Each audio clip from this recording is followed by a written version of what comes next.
Hello दोस्तों, के S टीसन class में आपका स्वागत है। आज हम बात कर रहे हैं 12th क्लास फिजिक्स मतलब भौतिक विज्ञान, जिसमें हम 2024 का पेपर क्या करेंगे, आपको सॉल्व कराएंगे।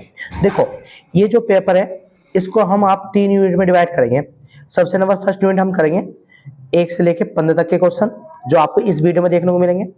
सेकेंड वीडियो में आपको अगले 15 से लेके 22 तक के क्वेश्चन, और लास्ट के जो 22 से लेके 27 तक के क्वेश्चन रहेंगे, 23 से लेके 27 तक के क्वेश्चन रहेंगे, वो आपको नेक्स्ट वीडियो में देखने को मिलेंगे। क्योंकि आपको पता है कि वीडियो अगर सब क्वेश्चन की बनाए तो लॉन्ग हो जाती है, जिस कारण हम इसको 3 पार्ट में डिवाइड करेंगे।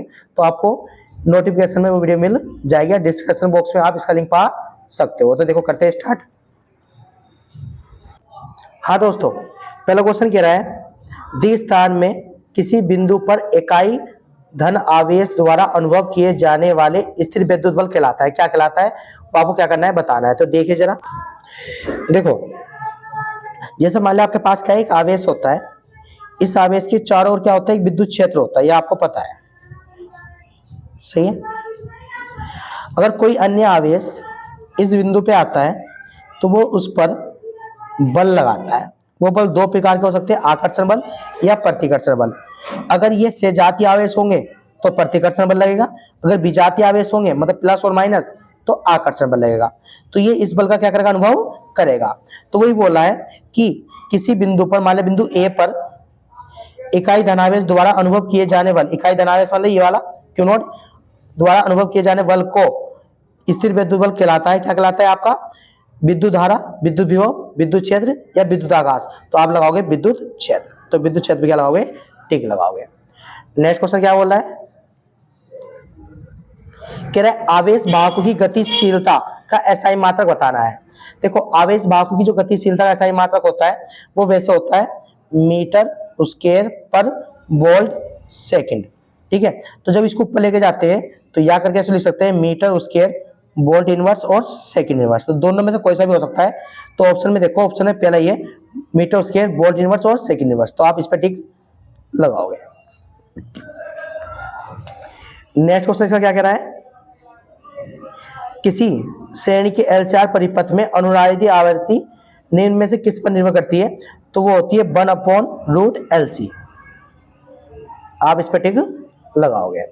नेक्स्ट क्वेश्चन कह रहा है कि निम्न में से कौन सी विद्युत चुंबकीय तरंग चिकित्सा विज्ञान में कैंसर कोशिकाओं को समाप्त करने के लिए प्रयुक्त की जाती है। मतलब आपके जो हॉस्पिटल वगैरह होते हैं उनमें जो कैंसर का रोग होता है उसको समाप्त करने के लिए आप कौन सी रेखा प्रयोग करते हो, कौन सी तरंगों का प्रयोग करते हो। सॉरी, नंबर है दृश्य तरंगे, अवरक्त तरंगे, गामा तरंगे या सूक्ष्म तरंगे।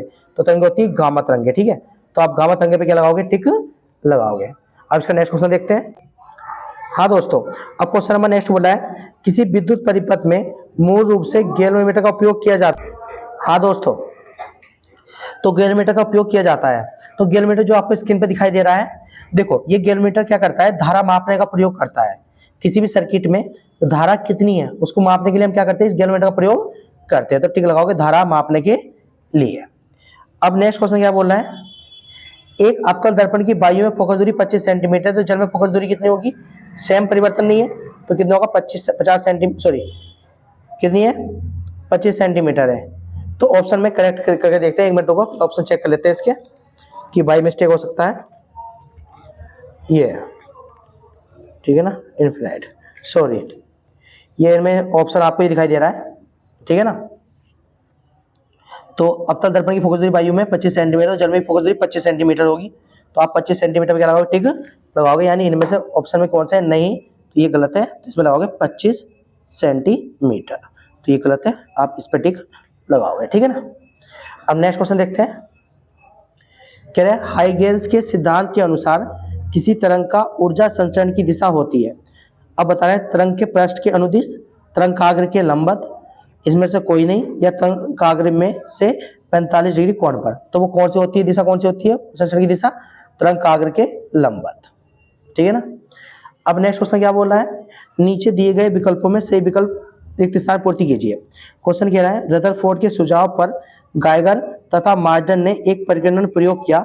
इस प्रयोग में इसने कौन सी किरणें भेजी थी, गामा किरणें, अल्फा किरणें, बीटा किरणें या न्यूट्रॉन। देखो आपको पता है जब गीगा गाइगर और मार्डन प्रयोग कर रहे थे तो उस प्रयोग में आपको प्रोटॉन की खोज हुई थी। सही है, तो आपको इसका स्ट्रक्चर पढ़ाया गया होगा। ये रेडियो एक्टिव होता है, सही है। रेडियो एक्टिव से हम लोग कौन सी किरणें लेते हैं, अल्फा किरणें, और यहाँ एक सोने की पन्नी लगा देते हैं और ये स्फुरदीप्त पदार्थ होता है, ठीक है ना, इस टाइप का स्ट्रक्चर होता है, और एक स्फुरदीप्त पदार्थ पीछे लगा देते हैं, ठीक है ना। तो इसके परीक्षण प्राप्त होते हैं, तो यहाँ से प्रोटॉन की डिस्कवरी हो जाती है परमाणु के अंदर। तो यहाँ से जो किरणें भेजते हैं हम, तो वो कौन सी किरणें भेजते हैं, 20,000 किरणें भेजते हैं अल्फा कण। कौन से भेजते हैं, 20,000 अल्फा कण भेजते हैं। तो इसका जो आंसर लगेगा अल्फा कण, तो अल्फा किरणें कौन जो भेजी थी, ठीक है ना। अब नेक्स्ट क्वेश्चन देखते हैं। हाँ दोस्तों, अब इसका नेक्स्ट क्वेश्चन देखते हैं। नेक्स्ट क्वेश्चन क्या बोल रहा है, सेकंड कह रहा है किसी एकांक धनावेश को अनंत से विद्युत क्षेत्र के भीतर किसी बिंदु पर लाने में किया गया न्यूनतम कार्य कितना होता है। सुनो, अब क्वेश्चन कह रहा है, जैसे आपके पास एक आवेश है, इस एकांक आवेश का एक विद्युत क्षेत्र होगा, तो इसके किसी बिंदु पर अनंत से आप एकांक धनावेश लेके आ रहे हो, ठीक है, और उसको इस बिंदु पर लाने में जो न्यूनतम कार्य करना पड़ा है वो क्या कहलाएगा, ठीक है ना। तो आपको पता है, हमारा पॉइंट ए पर लेके आ रहे हो, ठीक है, तो आपको पता है कि कार्य का फार्मूला क्या होता है, कार्य इज इक्वल टू, देखो वैसे फार्मूला होता है विभव इज इक्वल टू कार्य बटा आवेश, ये फार्मूला होता है। अगर यहां से अगर हम कार्य निकाल लें तो फार्मूला जाएगा विभव इनटू आवेश। तो बिंदु ए पर विभव जिस पर लाते हैं उसका विभव होता है, तो बिंदु ए पर विभव कितना है, 0। आवेश कौन सा आ रहा है, एकांक आवेश, क्यों नॉट, परीक्षण आवेश भी बोलते हैं। तो जब इसकी मल्टीप्लाई करते कितना आएगा, 0। तो कार्य कितना करना पड़ा है, शून्य कार्य। तो आंसर लिखो इसका शून्य कार्य, ये इसका उत्तर हो जाएगा, ठीक है। नेक्स्ट क्वेश्चन देखते हैं। कह रहा है बायो-सेवर्ट नियम का वेक्टर रूप लिखिए। देखो बायो-सेवर्ट नियम का वेक्टर रूप होता है, वो होता है dv vector is equal to mu naught upon 4 pi I dl vector cross r vector upon r cube. ये इसका क्या होता है, बायो-सेवर्ट वेक्टर फॉर्म होता है, ठीक है ना, बायो-सेवर्ट की वेक्टर फॉर्म। अब इसका नेक्स्ट क्वेश्चन देखते हैं। हाँ दोस्तों, अब इसका नेक्स्ट क्वेश्चन देखता है। कह रहा है दृश्य प्रकाश की तरंग दैर्ध्य परिसर नैनोमीटर में कितना होता है, तो वो होता है 300 नैनोमीटर। दृश्य प्रकाश का तरंग दैर्ध्य परिसर नैनोमीटर में कितना होता है, दृश्य प्रकाश का तरंग दैर्ध्य बताना है, वो होता है 300 नैनोमीटर से 700 नैनोमीटर के बीच, ये इसका आंसर हो जाएगा, ठीक है ना। अब देखो नेक्स्ट क्वेश्चन क्या कह रहा है, यदि किसी अर्धचालक में मुक्त इलेक्ट्रॉनों की संख्या यानी होलो की संख्या np के बराबर है, तो ये किस प्रकार का अर्धचालक है। ध्यान सुनना, देखो अर्धचालक क्या होते हैं, पहले ये बात आपको पता होनी चाहिए। देखो अर्धचालक आपके वो होते हैं जो चालक और अचालक दोनों की तरह व्यवहार करते हैं, उसे अर्धचालक बोलते हैं। और अर्धचालक आपके दो प्रकार के होते हैं, एक होते हैं नेज अर्धचालक और एक होते हैं बाह्य अर्धचालक। एक होते हैं नेज अर्धचालक और दूसरा होता है बाह्य या अपद्रव्य चालक भी बोलते हैं, अपद्रव्य या बाह्य अर्धचालक। और जो आपके बाह्य अर्धचालक होते हैं दो पार्ट में डिवाइड होते हैं। एक तो पी प्रकार के अर्धचालक,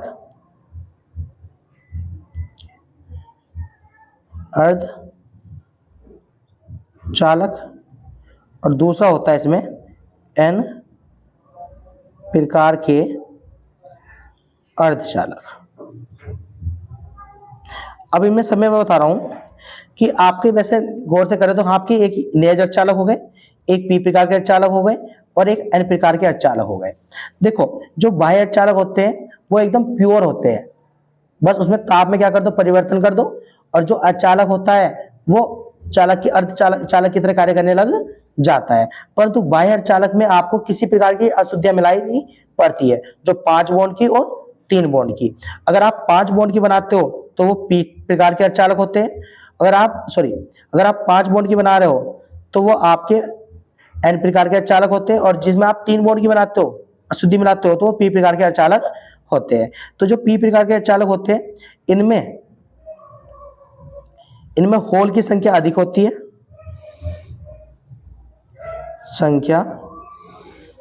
इलेक्ट्रॉनों की संख्या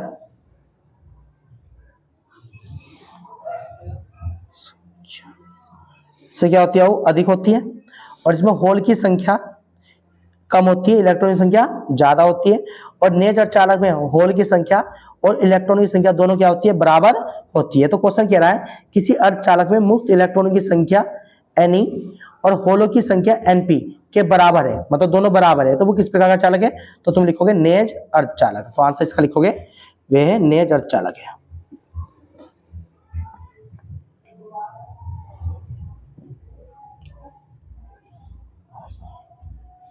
ये इसका आंसर हो जाएगा, ठीक है ना। अगर मैं पूछता कि Ne होलों की संख्या और Np होलों की संख्या से कम है, मतलब इलेक्ट्रॉनों की संख्या होलों की संख्या से क्या है, कम है, तो मतलब होलों की संख्या ज्यादा है और इलेक्ट्रॉन की संख्या कम है, तो वो किस प्रकार का होता है, पी प्रकार अर्धचालक। तो हम लिखते हैं वो कौन सा होता है, पी प्रकार का अर्धचालक। तो ये बात ध्यान रखना, ठीक है। तो क्वेश्चन को थोड़ा डिटेल से समझना चाहिए। अब करते हैं नेक्स्ट क्वेश्चन। हाँ दोस्तों, अब इसका नेक्स्ट क्वेश्चन देखते हैं 6। क्या बोला है, कह रहा है 2.4 मीटर व्यास के किसी एक समान आवेश चालक गोले का पृष्ठीय आवेश घनत्व 80 माइक्रोकूलम पर मीटर स्क्वायर है, तो गोले पर आवेश कितना होगा। देखो आपके पास क्या है, एक समान आवेशित चालक गोला है, तो पहले एक गोला बनाओ। अब आपको पता है जब गोले को आवेश दिया जाता है तो वो उसकी पृष्ठ पर एक समान रूप से क्या होता है, संचित हो जाता है।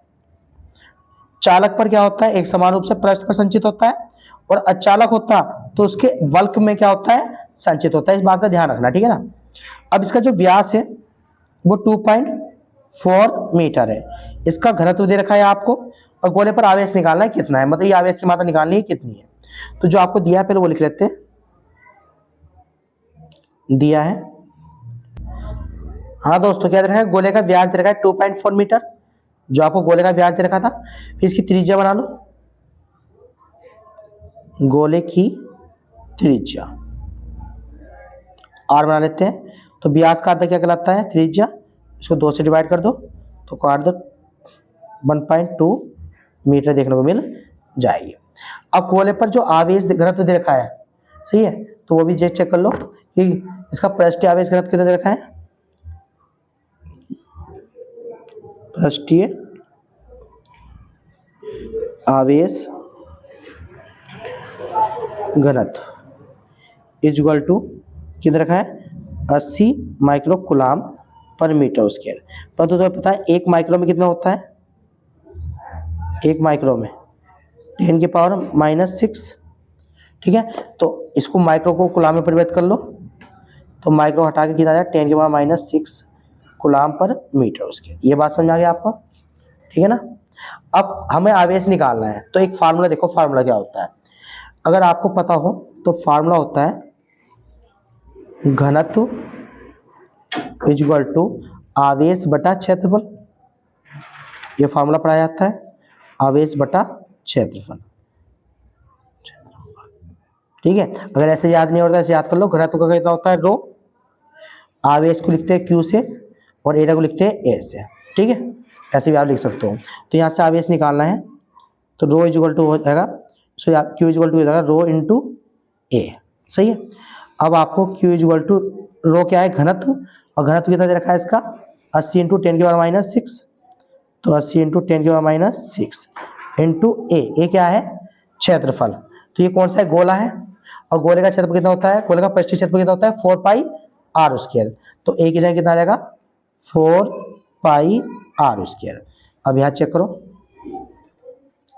Q इक्वल टू 80 इंटू 10 की पावर -6 इंटू 4, ऐसा कैसे ही, पाई का मान कितना होता है 3.14 इंटू आर क्या होती है, त्रिज्या, और त्रिज्या कितनी रखी है 1.2, तो यहाँ आ जाएगा 1.2 इंटू 1.2, क्योंकि उसके एच रहा था तो 2 से 2 बार इसको क्या कर दिया, लिख दिया गया है, ठीक है।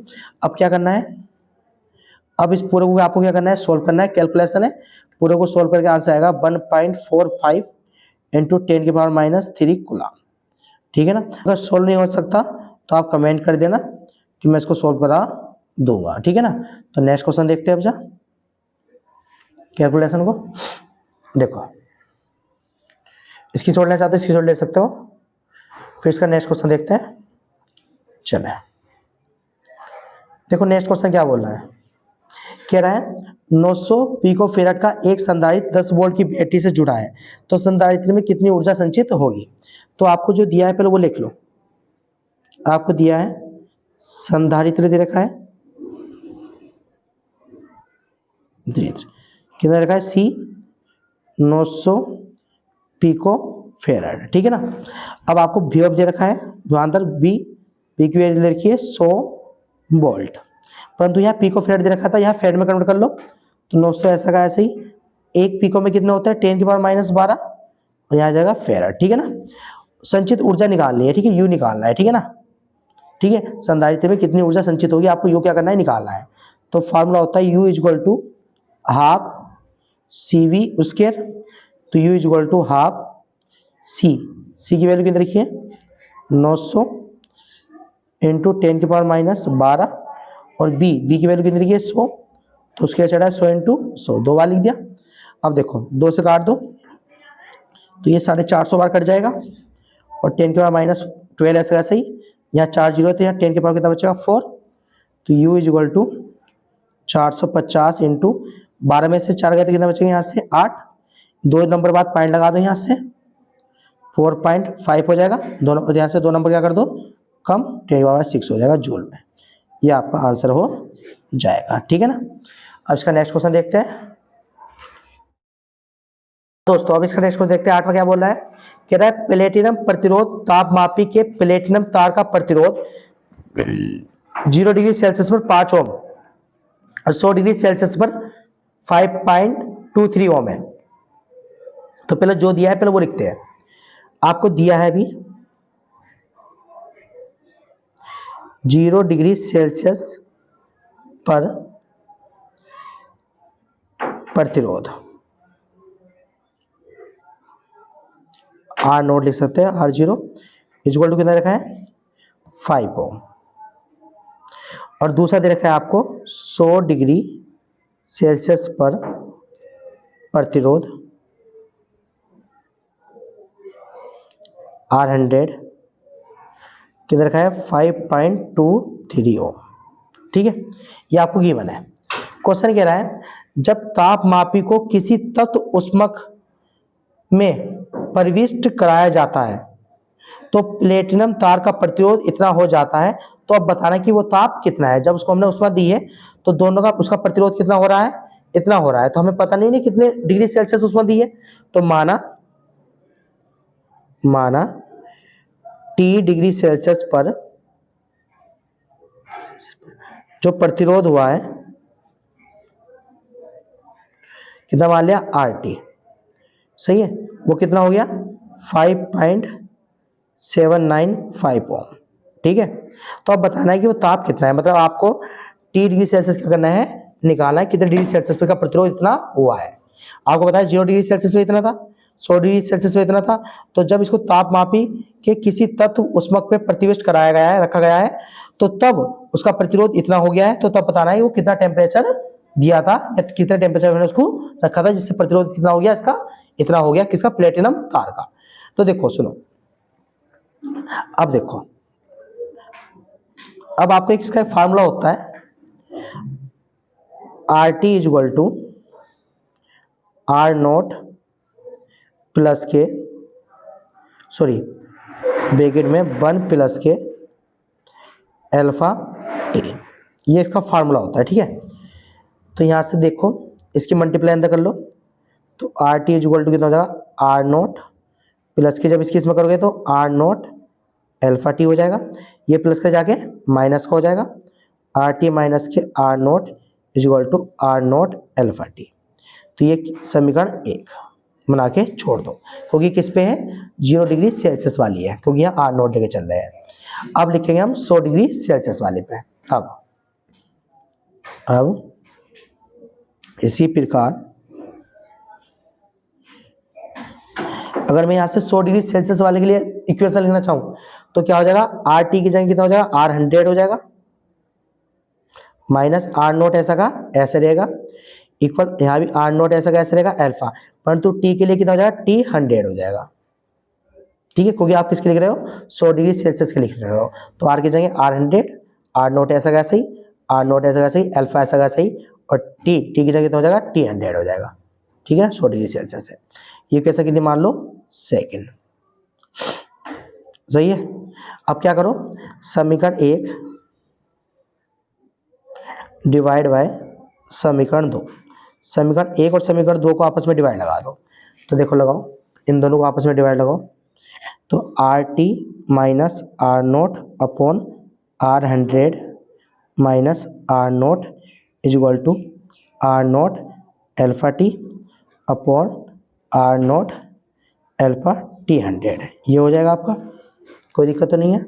चलो अब देखो, आर नोट एल्फा टी से R naught alpha T cut जाएगा, तो यहाँ से कितना बचेगा, R T minus R naught upon R 100 minus K R naught is equal to यहाँ बचेगा आपका टी अपॉन टी 100, और टी 100 कितना दे रखा है, 100 डिग्री सेल्सियस का ताप दे रखा है आपको, 100 डिग्री सेल्सियस दे रखा है टी 100, तो टी 100 की जगह आप क्या कर सकते हो, क्योंकि आपको पता है कि जो टी डिग्री सेल्सियस का ताप है वो कितना है, 100 डिग्री सेल्सियस, तो इसकी जगह आप कितना कर सकते हो, 100 कर सकते हो। टी आपको क्या करना है, फाइंड करना है। तो आप देखो सबकी वैल्यू पुट करो, आर टी कितना दे रखा है आपको, 5.975, 5.795, ठीक है, माइनस आर नोट कितना रखा है, 5 ओम, आर नोट कितना रखा है आपको, 5 ओम, अपॉन आर 100 5.23 दे रखा है, और माइनस आर नोट कितना है 5, इक्वल टू टी अपॉन 100 ऐसा का ऐसे ही। ठीक है, अब देखो इस बार कुछ माइनस कर दो, तो कितना बचा, 0.795 अपॉन यहाँ बचेगा 0.23 इक्वल टी अपॉन कितना हो जाएगा, 100। ये भाग में तो जाके गुना में हो जाएगा, तो यहाँ से हो जाएगा आपका 0.795 अपॉन 0.23 इंटू 100, और यहाँ इक्वल टू कितना जाएगा, टी, पॉइंट से पॉइंट कट गई, दो तीनों डिजिट बराबर करो, यहाँ जीरो बढ़ा लो, तो यहाँ जीरो से जीरो कट जाएगा, तो यहाँ 7950 अपॉन 23 इक्वल टू टी, इसको क्या कर दो, डिवाइड कर दो। जब इसको डिवाइड करोगे तो कितना आएगा, 345.65 डिग्री सेल्सियस अप्रॉक्स में। ठीक है, इसका आंसर हो जाएगा। ठीक है ना, इसके सोल्व लेना चाहते हो इसके सोल्व ले सकते हो। ठीक है, अब इसका नेक्स्ट क्वेश्चन देखते हैं। हाँ दोस्तों, अब इसका क्वेश्चन नंबर देखते हैं 9 क्या बोला है। कह रहा है एक दृढ़ चुंबक बार मैग्नेट जो होती है को दो खंडों में विभाजित करते हैं। कैसे कैसे कर रहा है, इसकी लंबाई के अनुदिश विभाजित कर रहा है और इसकी लंबाई के लंबवत विभाजित कर रहा है। तो ध्यान से सुनना, सबसे पहले हम बात कर रहे हैं लंबाई के अनुदिश वाली, लंबाई के अनुदिश। ध्यान सुनो, जैसे आपके पास ये एक दृढ़ चुंबक है जिसे हम बार मैग्नेट बोलते हैं, N और S, तो इसकी लंबाई कितनी है, ये पूरी L है, वैसे 12 लंबाई होती है। ठीक है, कोई दिक्कत नहीं है। अब आपको पता होना चाहिए इसके बारे में, तो जो ये N होता है इसे हम बोलते हैं ध्रुव प्रबलता, ध्रुव प्रबलता,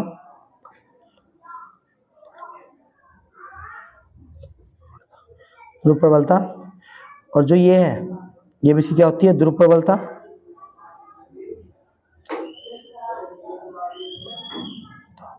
ठीक है ना, और जो इनके बीच का एक ध्रुव प्रबलता और उन दोनों के बीच की जो लंबाई का गुणनफल होता है उसे बोलते हैं ध्रुव आघूर्ण, जिसे पी वेक्टर से रिप्रेजेंट करते हैं।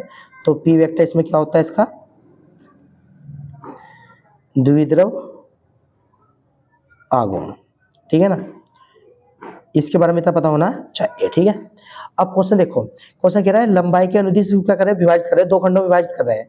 तो लंबाई के अनुदिश कैसे विभाजित करोगे आप, ऐसे। ठीक है ना, तो यहाँ से आपको दो मैग्नेट देखने को मिल जाएगी ऐसे छोटी छोटी। हाँ है ना, तो इससे क्या होगा, अगर ये दो विभाजित कर रहे हो तो उसकी जो ये ध्रुव प्रबलता है ये भी क्या हो जाएगी, आधी हो जाएगी, और ध्रुव प्रबलता के साथ साथ जो उसका द्विध्रुव आघूर्ण होगा वो भी क्या हो जाएगा, हाफ हो जाएगा। तो यानी कि पहला का रीजन ये बोलोगे, अगर किसी एक दर चुंबक को इसकी लंबाई के अनुदिश दो खंडों में विभाजित करने पर उसकी ध्रुव प्रबलता और द्विध्रुव आघूर्ण दोनों क्या होते हैं, आधे हो जाते हैं। मतलब उसकी ध्रुव प्रबलता भी आधी हो जाएगी। देखो यहाँ से बीच में काट दोगे तो इसकी ध्रुव प्रबलता ये पूरी थी, जैसे पूरी है, जैसे 10 मान ली तो 5 यहाँ आधी हो जाएगी। अगर इसकी लंबाई के जो द्विध्रुव आघूर्ण आता तो द्विध्रुव आघूर्ण भी क्या हो जाएगा, उसका आधा हो जाएगा। अब इसका नेक्स्ट पार्ट क्या बोला है, इसकी लंबाई के लंबवत। दूसरा, इसकी लंबाई के लंबवत दो खंडों में विभाजित कर रहे हैं। तो जैसे ये आपका बार मैग्नेट है N और S, तो इसकी लंबाई के लंबवत ऐसे दो खंडों में विभाजित कर रहे हैं, ठीक है ना। तो इससे क्या होगा, उसकी ध्रुव प्रबलता तो उतनी रहेगी, ध्रुव प्रबलता तो उसकी उतनी रहेगी जितनी पहले थी। ध्रुव प्रबलता पे तो कोई इफेक्ट नहीं होगा, इस पोल पे तो कोई इफेक्ट नहीं पड़ने का क्योंकि बीच में से काटी गई है, तो ध्रुव प्रबलता तो नहीं रहेगी, परंतु द्विध्रुव आघूर्ण क्या हो जाएगा, आधा हो जाएगा। अगर आप अनुदिश विभाजित कर रहे हो दो खंडों में तो दोनों क्या है, आधी हो रही है। अगर आप लंबवत विभाजित कर रहे हो तो उसकी ध्रुव प्रबलता तो क्या है, सेम है, परंतु द्विध्रुव आघूर्ण क्या हो जाएगा, उसका आधा हो जाएगा, ठीक है ना। तो ये द्विध्रुव आघूर्ण जो है P वेक्टर, ये क्या हो जाएगा, आधा हो जाएगा। तो ये स्टेटमेंट में लिखता हूं। हाँ दोस्तों, अब इसका क्वेश्चन आपको मॉडल में यहाँ देखने को मिल जाएगा। देखो क्या बोल रहा है, यदि एक दर चुंबक को दो खंडों में इसकी लंबाई के अनुदिश विभाजित करते हैं तो दो चुंबक प्राप्त होते हैं। तो आपको जैसे दो चुंबक प्राप्त होते हैं, एक ये चुंबक और एक ये चुंबक, तो दो चुंबक प्राप्त होते हैं जिसमें प्रत्येक द्विध्रुव प्रबलता तथा द्विध्रुव आघूर्ण दोनों आधे हो जाते हैं। तो वही बात मैंने बोल रहा था, तो इसकी ध्रुव प्रबलता और द्विध्रुव आघूर्ण दोनों क्या हो जाएंगे, आधे हो जाएंगे, ठीक है ना। अब दूसरा पार्ट क्या कह रहा है, यदि एक तट चुंबक को दो खंडों में इसकी लंबाई के लंबवत विभाजित किया जाए तो तब ध्रुव प्रबलता अपरिभावित रहती है, मतलब बदलती नहीं है, जितनी है उतनी की उतनी रहेगी, जबकि द्विध्रुव आघूर्ण आधा हो जाता है, ठीक है ना। तो ये क्वेश्चन आप यहां से नोट कर सकते हो। अब इसके बात करते हैं हम नेक्स्ट क्वेश्चन की। हाँ दोस्तों, क्वेश्चन कह रहा है 25 मिली हजार के एक शुद्ध प्रेरक तत्व को, आपके पास एक क्या है, प्रेरक तत्व है, सही है, जो कितना है, L इक्वल टू 25 मिली हजार को 220 वोल्ट की प्रत्यावर्ती धारा से जोड़ा जा रहा है। 220 वोल्ट की प्रत्यावर्ती धारा, ठीक है, अल्टरनेटिंग करंट से क्या कर रहे हैं, इसको जोड़ रहे हैं। तो यहाँ लिख देना, अल्टरनेटिंग करंट का साइन ये होता है और प्रत्यावर्ती धारा से क्या कर रहा है, जोड़ा जा रहा है, प्रत्यावर्ती वोल्ट था, सॉरी, तरह से जोड़ा गया है। इसकी जो आवृत्ति दे रखी है वो कितनी, 50 हर्ट्ज है। फ्रीक्वेंसी जो दे रखी है इसकी F, वो कितनी है, 50 हर्ट्ज है। तो परिपथ का प्रेखीय प्रतिघात और वर्ग माध्यम मूल धारा का मान क्या करना है, ज्ञात करना है। तो जो आपको पहले दिया है पहले वो लिखते हैं। हाँ दोस्तों, मैं लिख दिया, प्रेरक तत्व दे रखा है 25 मिली हजार, परंतु तुम्हें पता है एक मिली में कितना होता है, 10 की पावर -3, तो यहाँ से 10 की पावर -3 से क्या कर दिया, मल्टीप्लाई कर दिया, इसको हजार में क्या कर दिया, कन्वर्ट कर दिया। प्रत्यावर्ती वोल्ट था 12 के अंदर रखा है 220 वोल्ट, और आवृत्ति की रखी थी इसकी 50 हजार। तो आपको क्या निकालना है, प्रेरकीय प्रतिघात निकालना है पहले। तो लिखते हैं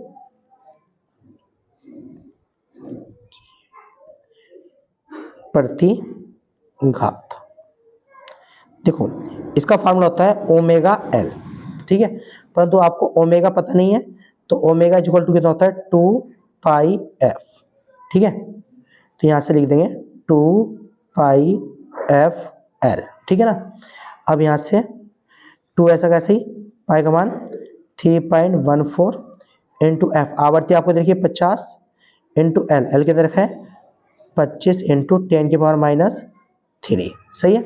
इन सब की मल्टीप्लाई कर लो, इन सबको कैलकुलेट करने पर आपका 7.85 कितना आ जाएगा, 7.85 ओम, ठीक है ना। अब इसमें क्या निकालना है, परिपथ में क्या निकालना है आपको, मूल माध्य मूल भी निकालना है, माध्य मूल धारा निकालनी है, यानी आपको अब दूसरी बात निकालनी है, IRMS निकालना है। तो फॉर्मूला होगा BRMS अपॉन प्रेरकीय प्रतिघात, जिसको हम XL से क्या करते हैं, रिप्रेजेंट करते हैं। तो यहाँ ब्रैकेट में XL भी लिख सकते हो, ठीक है ना। तो बी आर एम एस आपको दे रखा है, प्रतिवर्ती बोर्ड कितनी रखी 220 और एक्सेल कितने निकाला हमने 7.85, ठीक है ना। अब इन दोनों की आपस में क्या कर लो, डिवाइड कर लो, पॉइंट आगे 2 जीरो बढ़ाओ, तो यहाँ कितना आ गया 22,000 अपॉन 785, काट देना, और जब इसका आंसर आ जाएगा 28 एम्पियर, ये इसका आंसर हो जाएगा, ठीक है ना। अब इसका नेक्स्ट क्वेश्चन देखते हैं।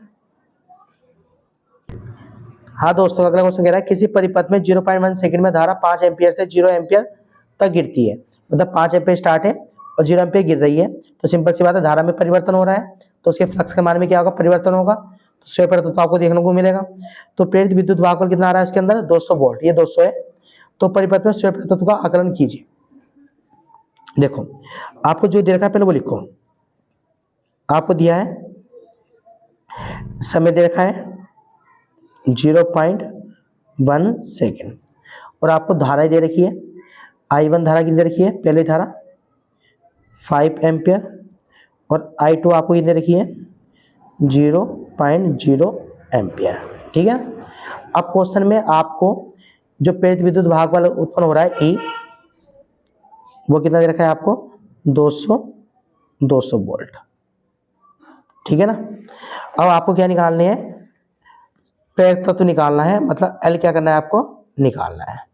तो फार्मूला होता है L इजुअल टू, वैसे तो E इजुअल टू होता है E equal to L DI upon DT, सही है। तो L निकालना तो भाग में जाकर गुना हो जाएगा, यहाँ से E इजुअल टू हो जाएगा L equal to E upon DI upon DT, ठीक है। तो L इजुअल टू E की वैल्यू कितनी रखी है 200, धारा में कितना परिवर्तन हो रहा है 5 से 0, और कितना समय ले रही है वो टेकन टाइम 0.1 सेकेंड। तो अब चलो इसको सॉल्व कर लो, 200 अपॉन यहाँ 5 बचेगा अपॉन 0.1, पॉइंट आया 0 बढ़ाई, तो एक को नीचे लिखते नहीं है, तो सीधे 200 बटे कितना आ जाएगा 50 आ जाएगा, 50 से काट दो कितनी बार कट गया 4 हेनरी, ठीक है ना। प्रेरित तत्व का मात्रा कितना होता है हेनरी, तो 4 इसका आंसर देखने को मिल जाएगा, ठीक है ना। अब बात करते हैं विस्थापन धारा, ठीक है। विस्थापन धारा क्या होती है, देखो विस्थापन धारा कैसे कहते हैं, उसका सूत्र भी लिखना है। देखो विस्थापन धारा जब चुंबकीय क्षेत्र के विद्युत क्षेत्र के मान में क्या होता है परिवर्तन होता है, तो विद्युत क्षेत्र के मान में परिवर्तन करने से वहां एक धारा उत्पन्न होती है जिसे हम विस्थापन धारा के नाम से जानते हैं, ठीक है ना। तो अब इसको तो लिखता हूँ फिर समझाते हैं, ठीक है। कह रहा है विद्युत क्षेत्र या विद्युत फ्लक्स में बदलाव के कारण उत्पन्न होने वाली धारा होती है, इसका जो फार्मूला होता है वो होता है I//dt, ID इक्वल टू, ठीक है ना। तो जब विद्युत क्षेत्र के मान में क्या करते हो परिवर्तन करते हो, विद्युत क्षेत्र या विद्युत फ्लक्स के मान में क्या करते हो परिवर्तन करते हो, तो उससे उत्पन्न होने वाली धारा को हम क्या बोलते हैं विस्थापन धारा के नाम से जानते हैं। अब इसका नेक्स्ट क्वेश्चन देखते हैं। हाँ दोस्तों, क्वेश्चन नंबर 12 देखते हैं क्या कह रहा है, व्यतिकरण पैटर्न तथा एकल झिल्ली विवर्तन पैटर्न में 2 अंतर लिखिए। देखो ये व्यतिकरण पैटर्न ये आपको वही है व्यतिकरण और विवर्तन। देखो क्वेश्चन अब मैं आपको दिखाता हूँ मॉडल में किस तरीके से, देखो कंफ्यूज करने के लिए क्वेश्चन दिए देते हैं, सुनो। देखो ये आपका क्वेश्चन है, ये इस तरीके से है, ये प्रकाश के विवर्तन से आप क्या समझते हैं और विवर्तन तथा व्यतिकरण में अंतर। तो क्वेश्चन यहाँ से डाला गया है व्यतिकरण और विवर्तन में, विवर्तन और व्यतिकरण में अंतर लिखना है। यहाँ से क्वेश्चन आपको डाला गया है व्यतिकरण पैटर्न तथा एकल झिल्ली विवर्तन पैटर्न में 2 अंतर लिखिए, ठीक है ना। तो यहाँ से आप 2 अंतर लिख सकते हो, ठीक है। अगर आपको इसको डिटेल से समझना है तो ठीक है, तो जब हम एक चैप्टर एक्सप्लेन करूँगा तो वहाँ आप इसकी डिटेल से वीडियो देख लेना, विवर्तन क्या होता है व्यतिकरण क्या होता है। तो अगर मैं आपको मोटा मोटा समझाऊं कि व्यतिकरण क्या होता है, तो ध्यान से सुनो कि जब 2 एक समान कला की 2 तरंगे जो सेम फेज की हो, जो एक समान कला की 2 तरंगे सेम फेज की हो, ठीक है ना, और जब आपस आगे जाके वो अध्यारोपण करती है तो उससे नई तरंग बनती है, सही है। तो इसे हम क्या बोलते हैं अध्यारोपण, इसे हम क्या बोलते हैं व्यतिकरण बोलते हैं, ठीक है। तो 2 कला स्रोतों से आने वाली प्रकाश तरंगों अध्यारोपण से व्यतिकरण होता है, ठीक है ना। तो जब 2 कला संबंध स्रोतों से आने वाली जो प्रकाश तरंगें होती है तो उनका जब अध्यारोपण होता है तो उसे हम क्या बोलते हैं व्यतिकरण के नाम से जानते हैं। तो पहला आप ये लिख देना। विवर्तन में एक ही तरंगाग्र होता है, एक ही तरंगाग्र के विभिन्न बिंदु पर द्वितीय संचराओं के बीच व्यतिकरण से विवर्तन होता है।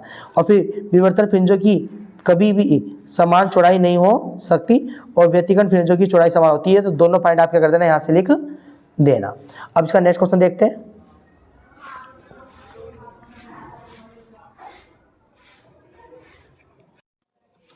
हाँ दोस्तों, अब क्वेश्चन नंबर नेक्स्ट कह रहा है, दर्शाइए कि विद्युत चुंबकीय विकिरण की तरंग दे रही है, विद्युत चुंबकीय विकिरण की तरंग दे रही है, इसके फोटोन मतलब क्वांटम या फोटोन की डी ब्रोगली तरंग दैर्ध्य के बराबर होती है या नहीं होती है। तो देखो डेरिवेशन है, देखो किस तरीके से करना है।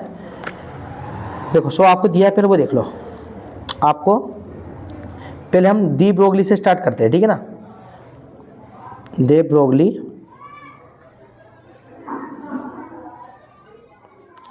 के अनुसार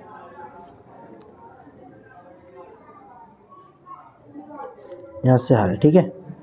डी ब्रोगली के अनुसार जो आपकी तरंग दैर्ध्य होती है वो होती है lambda is equal to H upon P. ये बात ध्यान रखना, ठीक है ना। इसको समीकरण 1 बना के छोड़ दो। एच क्या होता है, यहाँ फलांग स्थिरांक होता है। एच आपका फलांग स्थिरांक होता है, ठीक है।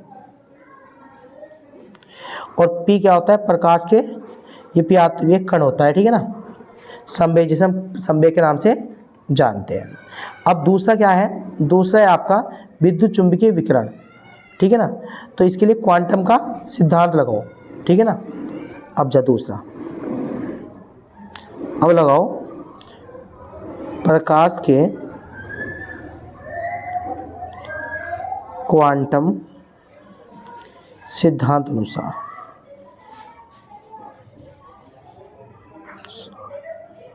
वो होता है E equal to H C upon lambda, परंतु उसकी लेमडा डैश मान लो, उसकी तरंग दे रही है। ये कैसे कितनी मान लो, सेकेंड। अब एक फैक्ट माना, देखो फैक्ट क्या है, यदि फोटोन को द्रव्यमान m का एक कण मान लिया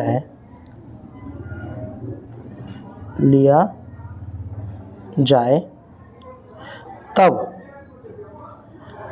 आइंस्टीन के सिद्धांत अनुसार